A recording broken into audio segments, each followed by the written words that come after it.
HighBridge, a division of Recorded Books, presents In the Presence of Evil, a French medieval mystery by Tania Bayard, read by Stephen Crossley.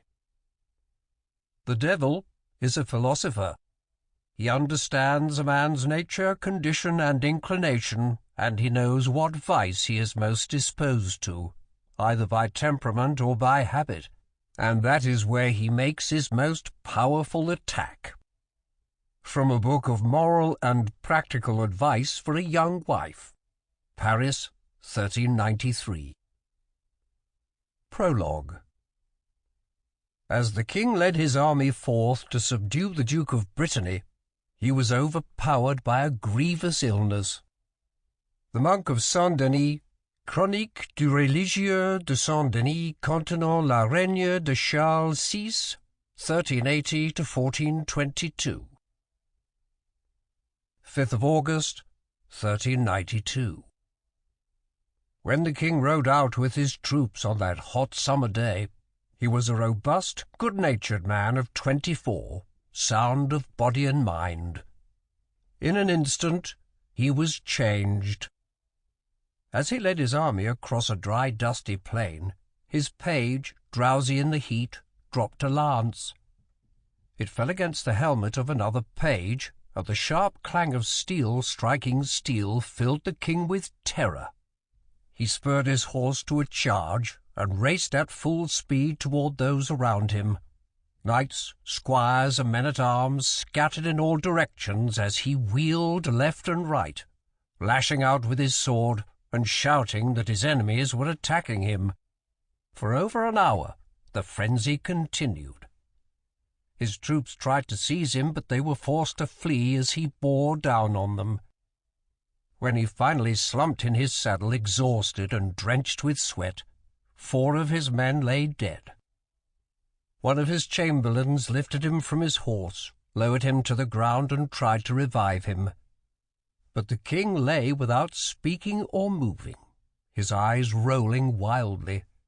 He was placed on a litter and taken to a nearby monastery, where he remained senseless for 2 days. Gradually the king recovered his reason and the use of his limbs, but his mind was shattered. Spells of unreason descended on him for the rest of his life. He lived in fear of those episodes, which he said began with pain like the sting of arrows. During times of affliction, which became more violent as the years went by, he forgot who he was and that he was the King of France. He fled from his wife and denied having any children. He tried to deface his coat of arms, and he often believed he was made of glass. He refused to wash. He soiled his breeches, ripped his surcoats to shreds, and threw his robes into the fire. He destroyed his furniture, tore his tapestries, broke his windows, and smashed his crystal goblets. He ran howling through the palace, dancing and making lewd gestures. There were periods of relief when he seemed to be in his right mind, and at those times he was often lethargic and lost in gloom. He said he would rather die than suffer more spells of unreason. Some of the king's doctors said his illness was caused by an excess of hot black bile. Others attributed it to poison, or the heat of that August day, or the strain of preparing for battle. Certain wise men said the king had inherited an unsound mind from his mother. The common people knew better. It was sorcery. 1. Alas, poor widows who have lost everything! Who will comfort them? Christine de Pizan, Ballade, circa 1405. Paris, January to February, 1393. Christina didn't believe in omens and signs, but her mother did, and she talked of them all the time. Sometimes the predictions came true, and then Christina was sorry she hadn't listened, especially on the morning when she went to the palace and discovered the first murder. The day seemed ill-starred from the moment she was startled out of sleep by the sound of her shutters rattling in the wind, long before the bells at the nearby priory of Sainte Catherine sounded prime. She cried out to her husband, but Etienne wasn't there beside her, never would be again. She rose from her bed, wrapped herself in a woolen coverlet, lit a taper by holding it against the smouldering embers in her fireplace, and staggered downstairs to the kitchen. In the grey half-light, she could barely see her mother's dark shape kneeling in front of the fireplace, but she heard her call out, "You must not go out today, Christina. It is snowing, and I saw a blind man in the street yesterday. That is a very bad sign." Christine crept across the room, wincing as her bare feet touched the cold floor and stood on the warm hearth. "I have to go to the palace," she said. Francesca jabbed a stick into the nearly dead ashes. "Stupida!" Christine hoped her mother was referring to their hired girl, who had forgotten to bank the fire the night before. Francesca uncovered some embers, added more sticks and a bit of charred tow, leaned forward, held her long hair away from her face and blew until sparks caught. Flames leapt, and light swept around the room, setting reflections dancing in copper pots hanging from the ceiling and shiny pewter platters standing on the shelves. Francesca looked up and laughed. She struggled to her feet, nearly falling in her haste, and limped across the room. "There they are, Christina," she cried. "The spirits." "Nonsense! It's just the flames." "It is the spirits. They are trying to tell us something, and there is your father." Francesca pointed to one of the glinting shapes. Her husband had been dead for 6 years, yet she found him everywhere. Povera Christina! I ask myself why she never sees him. Christine glared at her mother, though, to be honest about it, she sometimes thought she heard her own husband, dead for several years too, talking to her. Francesca glared back at her. "Your father is saying to you, do not go to the palace." Blind men in the street, reflections in the frying pans. How can you believe things like that mean anything? The king did not observe the signs, and demons took his mind away. Therefore you must not go to the palace. There is evil there. Something terrible will happen to you. Francesca smoothed her black dress down over her hips. Christina ducked around her mother and stalked into the pantry.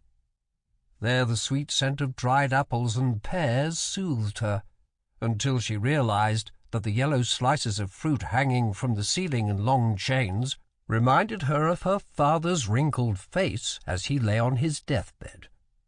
She had the unhappy thought that perhaps her husband's face had looked that way too when he died, although she would never know because Etienne had been far away in another part of the country on a mission with the king when he was taken from her. She reached up to the shelf for a cheese tart. A mouse ran across her hand.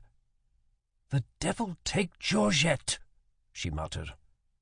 Now she too was angry with the hired girl, who had left the plate uncovered. In a temper she strode back into the kitchen and found her children wrapped in their bedclothes, their faces gleaming in the firelight, clustered around their grandmother. "You woke us up with all your arguing," announced Jean, who was 9. He put an arm around his 12-year-old sister Marie, but she pushed him away, her prim little face set in a scowl. Thomas, a chubby 8-year-old, snickered. 5-year-old Lisabetta, Christine's niece, who lived with the family, leaned against her grandmother and started to cry. Francesca, large and round in a dress that was a bit too tight for her, drew the little girl close and shook her finger at Christine. "See what you have done." Christine, who was small and thin with none of her mother's softness, suddenly felt like a child herself. I'm 28, Mamma. You shouldn't talk to me like that." She stalked out of the kitchen and hurried up the stairs to her room, where she sat on her bed, shivering in the cold and listening to Francesca comforting the children in the kitchen. "She's a much better mother than I am," she thought. She ate the tart the mouse had tasted first, then rummaged through her clothes for her warmest chemise and a heavy blue wool coat, which she pulled on even though it had threadbare spots she knew she should have asked her mother to repair. She started to put on a starched linen headdress, then threw it aside and shoved her black hair under a plain grey hood, feeling as she did so a tiny indentation on her cheek, left there by a recent illness. She reached for a small bowl of flour soaked in rose-water and gently applied some of the mixture to the pockmark, thanking God there were not more. By that time it was light enough to go out. She collected quills, knives, parchment, and an inkhorn from her desk, tossed everything into a large leather pouch, and tiptoed downstairs, where she threw on a much-mended brown cloak, struggled into her boots, and hurried out the door before her mother could accost her with more warnings about the dangers awaiting her at the palace. Francesca heard her go, but she said nothing.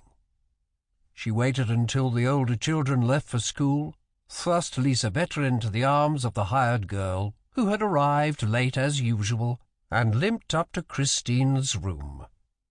Ignoring twisted covers on the bed and discarded clothes on the floor, she went straight to her daughter's desk and searched through the clutter. A small piece of unused parchment was all she needed, and when she found one, she seized it and concealed it in her sleeve. She went downstairs, told Georgette to make sure the fire didn't go out, and threw on her cloak. Francesca wasn't going to sit idly at home while Christine walked into danger. She was going out to get something to protect her daughter, something that would have made Christine even angrier than she already was had she known about it. Out in the street, Christine was greeted by falling snow and a fierce wind that seemed to have been waiting there to attack her. Tears stung her eyes, from the wind and from anger at her mother, anger mixed with shame that she had been so unkind. What Francesca had said was true. The king had lost his mind, and evil seemed to stalk the palace. Christine was no stranger to the court. She'd lived there as a child, for her family had moved from Italy to Paris after her father, the renowned physician and astrologer Thomas de Pizan, had become an adviser to the present monarch's father, King Charles V. Everyone at the court had doted on her then. But when the old king died, things changed. His son, Charles VI, was only 12, and the government fell into the hands of his uncles, greedy, power-hungry men who had little use of the old king's advisers. By the time Thomas de Pizan died several years later, he had lost much of his influence at the court, and even Christine's husband, who was well established as one of the royal secretaries, had found his salary reduced. And then Etienne died too, and Christine was left a widow with little source of income. To support her family, she'd become a scribe. She was occasionally called to the palace to work as a copyist when the royal secretaries had too much to do. But she dreaded those times, because everyone there lived in fear of the king's attacks of unreason and distrust of the charlatans who prowled around, claiming they could cure him with vile potions and spells. The wind blew her cloak open and nearly succeeded in pushing her off her feet. She shook her fist at it. A snowstorm like this was unusual for Paris, and she was annoyed that she had to be out in it. A few years earlier, it wouldn't have been necessary. Now, worries about money troubled her constantly, for she was responsible for her 3 children, her mother, and her niece Lisabetta, whose mother had died and whose father was away in Italy. To make matters worse, she'd been ill, and had only recently been able to work again. The royal librarian Gilles Mallet, who had been a friend of her husband's, had learned of her troubles, and he'd spoken to the Queen, who wanted a copy of a book to give one of her ladies-in-waiting as a wedding present. Christine was glad to have the job, but it meant that she had to go to the palace, no matter how apprehensive she was about the perils lurking there. Bent over against the wind, she trudged along the street where she and her family lived, in a marshy section of Paris between the old city wall and the new one King Charles V had built farther out into the countryside. It was a district with only a few houses and many open spaces planted with market gardens. She loved those gardens in summer, when they were lush with vegetables, fertile and warm like the rich farmlands around Bologna, where she'd lived until she was 4. Now the gardens were nothing but barren furrows rapidly turning white. Shriveled leaves fluttered over the frozen ground, and there were a few dry weeds with heavy seed pods bent down by the snow. They made her think of her children, who would have said they looked like little goblins wearing white caps. Suddenly, a gust of wind burst out of a garden, and with it, as if one of those goblins had sprung to life, came a tiny white dog, fleeing from a pack of hounds. With a crooked tail, a muzzle covered with long bristly hairs and ears flapping like rags, the little dog was such a comical sight that Christine started to laugh. But he was about to be mauled.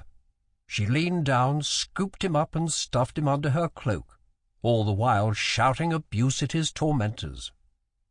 The hounds turned and fled, their tails between their legs. Bracing herself against the wind, she walked on, holding the dog close and keeping her head down to escape the cruel blasts.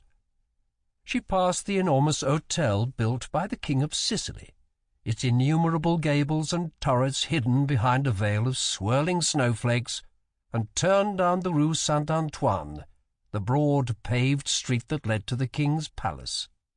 This street was usually alive with the clatter of hoofs and the babble of voices, knights prancing by on horseback, couriers scurrying along with messages for the king, merchants driving mules laden with supplies for the court, street vendors hawking their wares.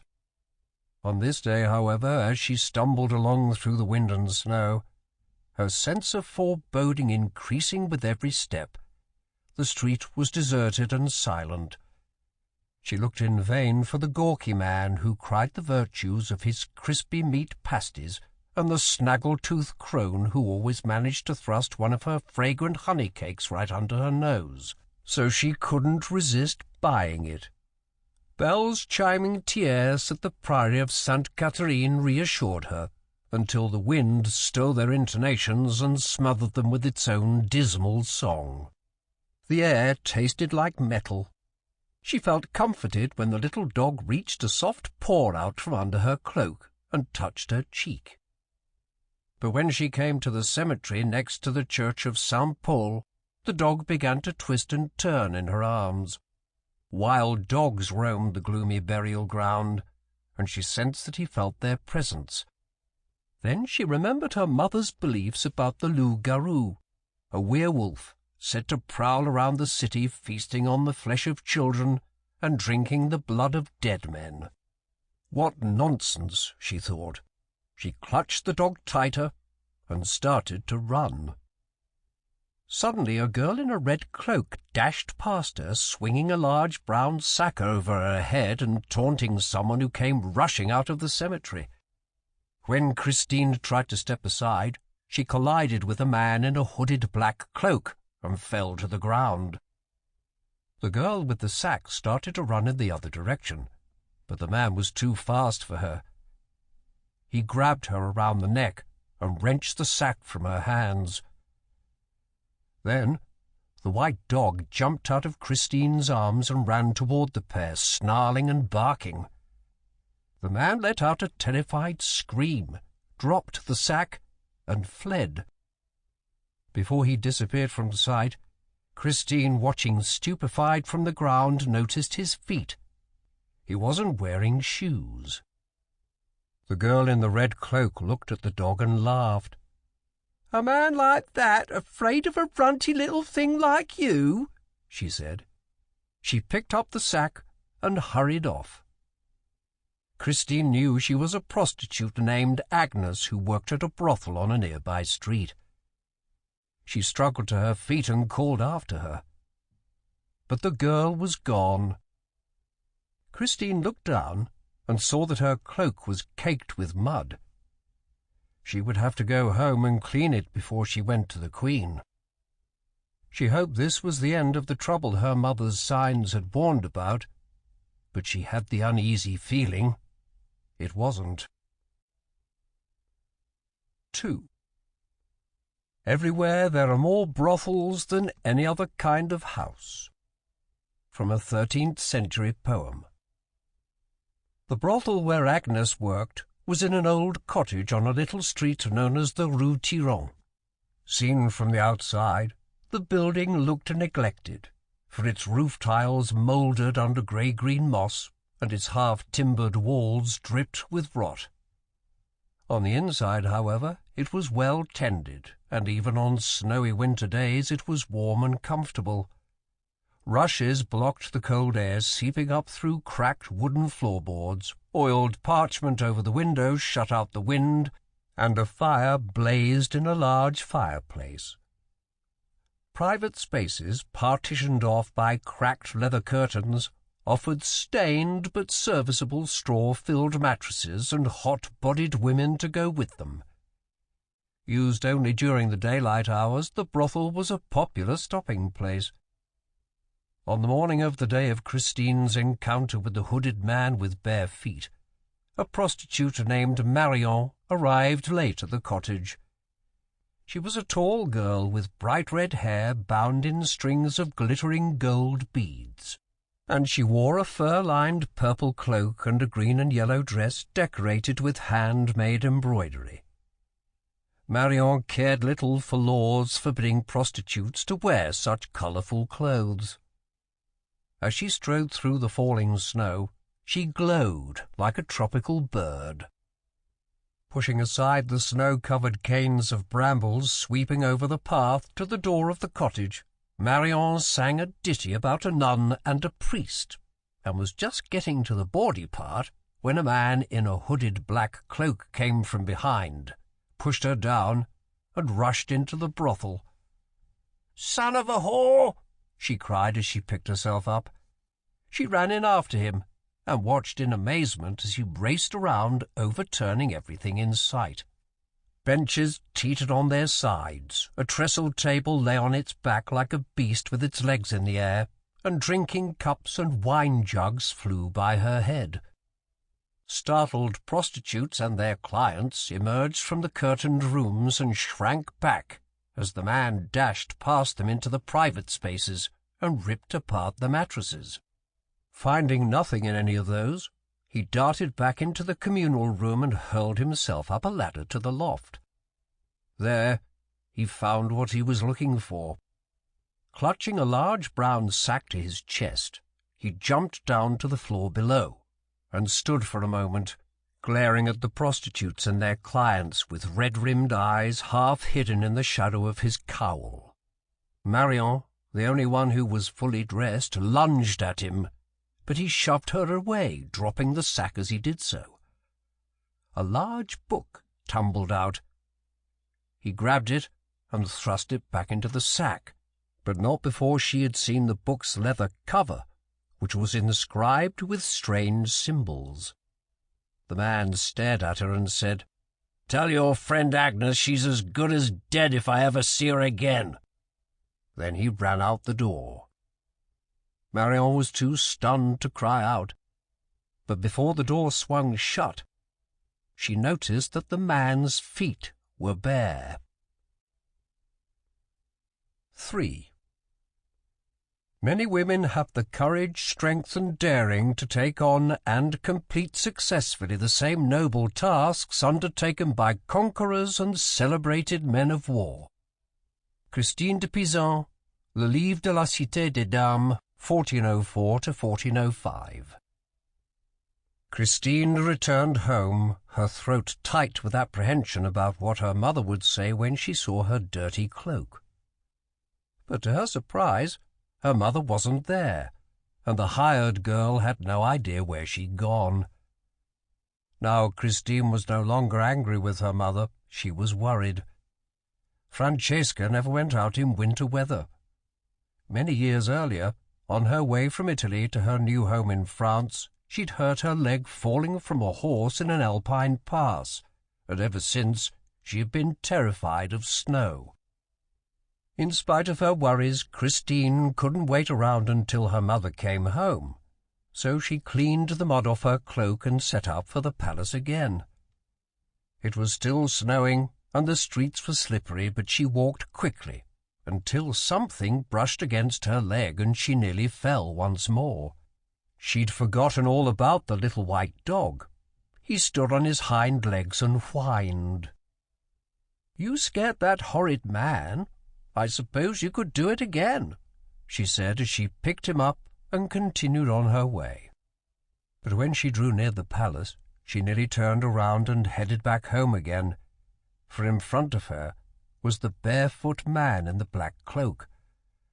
The dog growled, but she held him close and watched until the man had disappeared into the courtyard of the Queen's residence. Then she continued on. She was afraid, but she needed to complete her work. The gatekeeper at the Queen's residence recognized her and let her through, then ignored her as he watched the street. She entered the courtyard and looked around. The man with the bare feet was nowhere to be seen, but she knew there were many places where he could be hiding, places she'd hidden in herself when she was a child, because the palace, the Hôtel Saint-Paul, was like a small city, in which the residences of the king and queen were part of a larger complex of gabled and turreted mansions, streets, galleries, courtyards, stables, orchards, and gardens. Hundreds of people lived or worked there, though none of them were out on that wintry morning. The only sounds she heard were the moaning of the wind and the roaring of the king's lions in their stockade near an orchard on the other side of the royal enclave. Ignoring her fears, she started across the courtyard. The snow came down faster than before, and the wind played with the flakes, sending them dancing around her boots and nudging them into piles at the base of the courtyard wall. Intent on looking around for the man with the bare feet, she slipped on the icy cobblestones and reached out to steady herself against the basin of the big central fountain, which was empty of water but rapidly filling with snow. She looked up at the stone lion sitting at the top of a pillar in the middle of the basin and cried, "A pox on you, Dandine!" Someone laughed, and the laughter was so full of mirth she knew it couldn't be that of the ghostly man with the bare feet. She crept round the fountain and found, crouched on the other side, a stocky little boy in a red jacket and a red cap that only partially concealed a thicket of tawny curls. "You spoke to the stone lion," the boy said, giggling. He jumped to his feet, and his red cap fell off. He ran a bare hand through his unruly hair. "Don't you have any gloves?" she asked. "For certain." He pulled a pair of gloves out from under his red jacket, held them up for her to see, and tucked them back under the jacket. "Where are you going?" he asked as he scooped up some snow from the basin of the fountain and made a snowball. "To see the Queen." The white dog poked his head up from under her cloak. She held him out to the boy. "I found him in the street. Perhaps you'd like to have him for a pet." The boy dropped the snowball and reached for the dog, which leapt into his arms. "My grandmother won't let me keep him." "Then you can play with him for a while, and I'll take him when I come back." "Do you know my grandmother? She sews for the Queen and her ladies."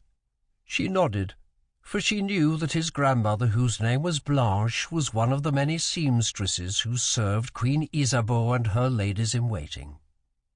A tall Sample complete. Ready to continue?